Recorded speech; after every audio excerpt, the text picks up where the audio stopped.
As you well know, the shooting of Seville Smith set off 2 nights of violence in the Sherman Park neighborhood. Veronica Macias talked to people about the decision to charge Hagan Brown. She's live with that part of our team coverage. George and Carol, right now we're live inside Jet Beauty off of Burleigh and Fond du Lac streets. This is one of many stores that saw looting back in August. Now you're going to hear from some employees coming up in our 6 o'clock show.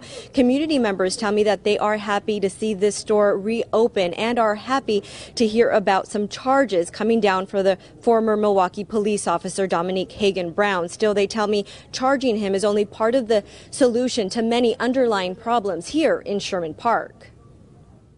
But I hope that a conviction will come, because in the end, a charge does not mean a conviction. Senator Lena Taylor represents the Sherman Park neighborhood and, like many, is glad to hear that there will be homicide charges against former Milwaukee police officer Dominique Hagan Brown. She says these charges help rebuild community police relations, yet they do not erase a reality for many African Americans in this community. It was an African American officer and an African American victim.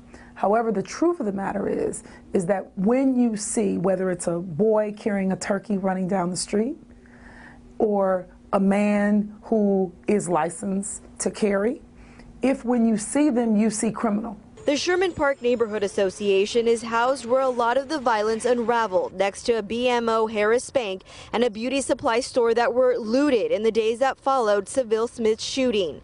Executive Director Fred Curzan of the Sherman Park Community Association says charges are only part of the first steps in the healing process. Some of these underlying issues still need to be addressed. Community police relations, housing, unemployment. The NAACP also stresses that officers in Milwaukee need to work on cultural competency, de-escalation training, and curbside manners. This is just about Seville Smith.